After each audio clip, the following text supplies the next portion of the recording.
Vamos falar um pouquinho sobre graus de liberdade. Como nós vimos, o número de graus de liberdade de um sistema é a quantidade de termos que temos que somar para obter a energia do sistema. Por exemplo, no nosso caso lá, a energia cinética da partícula, nós precisamos de meio de kT mais meio de kT mais meio de kT. Então, nós tínhamos que somar três termos meios de kT para obter energia cinética total. Então, nós dizemos que o número de graus de liberdade aqui vale 3. É um grau de liberdade na direção x, na direção y e na direção z. E o que o teorema da equipartição diz? O teorema da equipartição ele resume isso. Ele diz o seguinte: a cada grau de liberdade, a gente associa uma energia média de meio de kT. Ou seja, se a partícula tem um movimento na direção x, é meio de kT, na direção y é meio de kT, na direção z é meio de kT. Por isso que a partícula tem, no total, 3 meios de kT. É disso que diz o teorema da equipartição da energia. Por quê? A energia ela se divide igualmente entre os graus de liberdade do sistema. Então, se o sistema tem 3 graus de liberdade, serão meio de kT para cada um deles. Se um sistema contém N moléculas, cada uma dessas moléculas tem, vamos dizer, F grau de liberdade, então a energia vai ser qual? Primeiro, se você tem F grau de liberdade, vai ser F multiplicado por meio de kT, que é o que diz o teorema da equipartição. Então, essa é a energia para uma molécula, que tem F graus de liberdade. Se você tiver N moléculas, você vai multiplicar isso por N, e isso vai resultar na energia total do seu sistema, como está aqui, ó. Ok? Então, isso aqui é energia para um gás, um sistema, um gás, que tem N moléculas e cada uma dessas moléculas tem F graus de liberdade. Então, daqui para frente nós vamos usar o número F para designar o número de graus de liberdade do sistema. No caso anterior, F era igual a 3. Aqui nós temos exemplos. Ó. O gás hélio é um gás nobre, então o gás hélio é uma bolinha. Por quê? Como ele é uma esferinha, ele só pode se movimentar em X, em Y e Z. O gás oxigênio, por exemplo, ele é uma molécula. Então, eles são dois átomos de oxigênio ligados. Então, eles são duas bolinhas juntas, assim, ligadas, como se fosse um halteres. Já o ozônio, ele é composto por 3 moléculas de oxigênio. Então, ele é uma estrutura tridimensional com mais possibilidades de movimento. Tá? Então, cada uma dessas moléculas, começando pelo hélio, que é um gás nobre que fica sozinho, né, até o ozônio, que é uma estrutura tridimensional, cada uma delas vai ter um número de graus de liberdade. Por exemplo, ó, o hélio ele pode só se movimentar em X, em Y, em Z. Já o O2 não. Ele pode se movimentar em X, em Y, em Z. E além disso, ó, ao longo desse eixo aqui, vamos supor que esse aqui seja o eixo X, e aqui é o Y, aqui é o Z. Aqui é o Z. Não. Aqui é o Y, e aqui é o Z. Então, ao longo do eixo X, se você girar ele, ele não pode se movimentar. Mas você pode girar ele em torno do eixo Y e também pode girar ele em torno do eixo Z, assim, né? Em torno do eixo Z.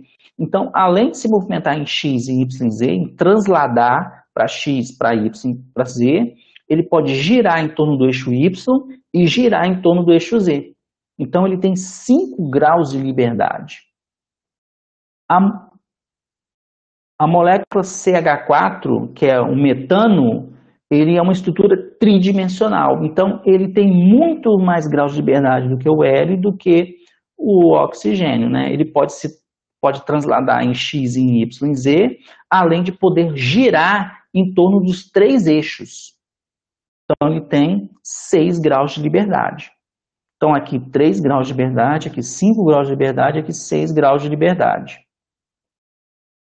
Então, nós temos uma tabela. As partículas que possuem somente 3 graus de liberdade, que é o caso do hélio e de todos os gases nobres, hélio, neônio, xenônio, eles vão ser gases monoatômicos.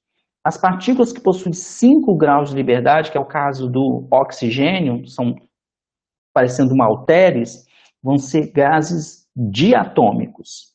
E há outras partículas, no caso do metano e do ozônio, vão ser triatômico ou poliatômico, e aí vão ser 6 graus de liberdade. E nós sabemos que para cada grau de liberdade diferente desse, vai ter uma energia diferente. Vamos lembrar que energia vale NF meio de kT, onde F é o número de graus de liberdade. Então, se F for 3, dá 3 meios. Se F for 5, 5 meios. Se F for 6, 6 por 2 dá 3 e dá 3.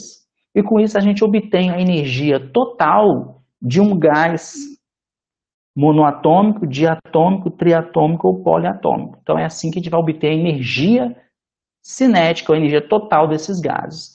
Vamos lembrar que nós estamos falando, essa energia que nós estamos falando aqui é energia de movimentação. As partículas do gás não interagem uma com a outra. Por exemplo, as duas moléculas de oxigênio, elas passam uma pelas outras e não uma pela outra e não interagem. Por isso que ele é um gás ideal, tudo bem? Nós vamos tratar um gás interagente mais para frente, que nós vamos estudar o modelo de Van der Waals.